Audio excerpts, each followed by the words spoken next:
There are many things I have learned in educational psychology over the course of this semester that will benefit me in my future career as an educator, such as attributes of a good teacher, how children develop cognitively, socially, and emotionally, how our brains retain information, the memory process, and effective study strategies.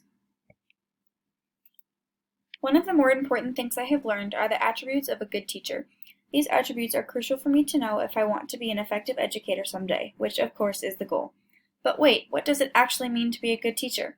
To put it simply, teachers know what they're going to be teaching to students, and good teachers know how to effectively communicate that to their students in a way that makes sense to them. A wise Morningside College professor once said, "One way you can know if you truly know something is by being able to teach it to someone else in a variety of ways." But in all seriousness, this is truly the essence of teaching, and one way that you can do this is to incorporate several strategies into your teaching. Using many strategies keeps your teaching exciting and is a great way to differentiate for your lessons. Along with these, yet another attribute of a good teacher is intentionality. As a future educator, I want my lessons to be goal-driven, as well as meaningful for my students, and the best way I can do this is by being an intentional teacher. Intentional teachers do things for a reason and do things on purpose. In an intentional lesson, I have the goals I want them to accomplish as my main focus at all times, and base my instruction off of that, kind of like a road trip. When you're on a road trip, you have the end destination in mind, so then you just have to figure out how you're going to get there. So if I keep my end destination in mind for my students, I am being intentional in what I say and do to help my students reach that end destination. Something else I need to keep in mind along with intentionality is development, and how that can play a role in my classroom as a future elementary educator. You see, there is no doubt that my future students are going to think and act a different way than I do, and we can blame development for that one. The truth is, children are not like adults and view the world differently than you and I.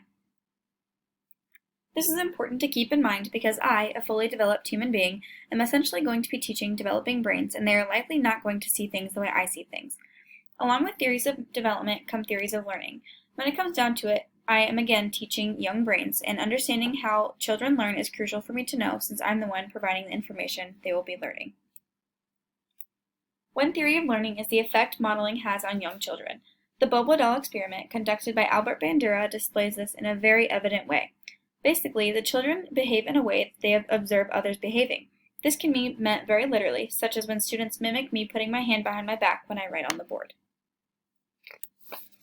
Translating this over to teaching and learning in a more abstract sense, this means that if I model what I want my students to be able to do, they are likely going to mimic that behavior due to the nature of observing models and the effect it has on young brains.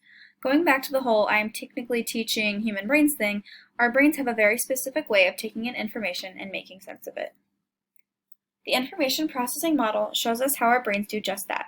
Knowing and understanding how our brains take in information is crucial for me as an educator because I'm the person that is providing students with information 5 days a week for 8 hours per day. One way to think of this information processing model is like a narrowing conveyor belt.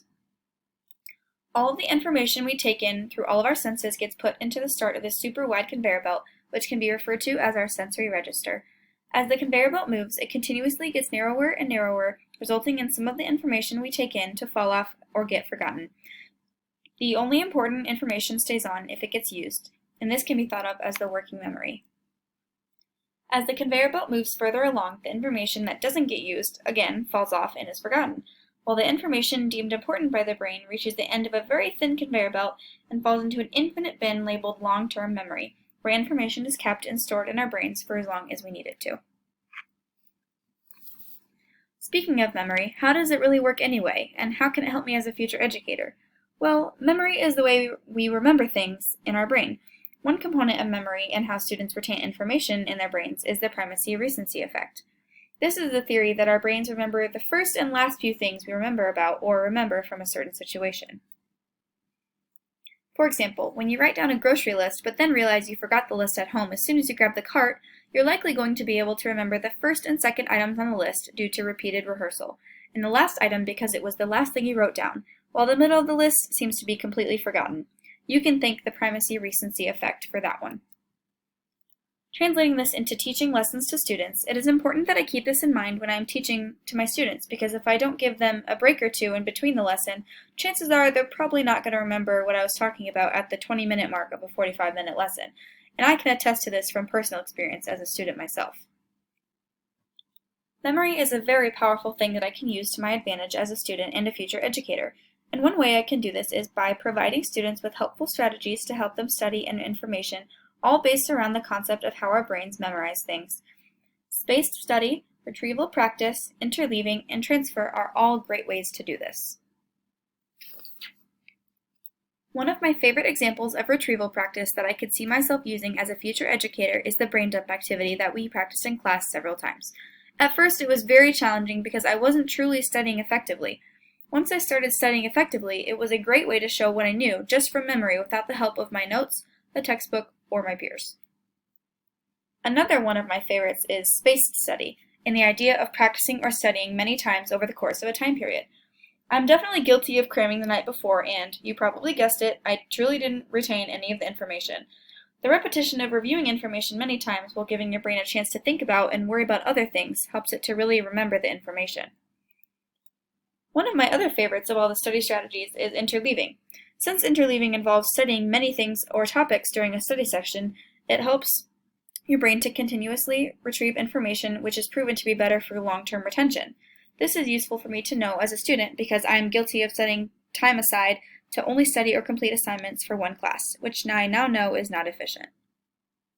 Providing study strategies such as these for my students will likely help them just like it helped me in learning how to study effectively and get the most out of my studies. Wow, that was so much information in only 400 seconds, and I bet I didn't even cover half of the information we reviewed in Educational Psychology of Spring 2021. Maybe I'll save that for another Pecha Kucha, but for now, thanks for a great semester.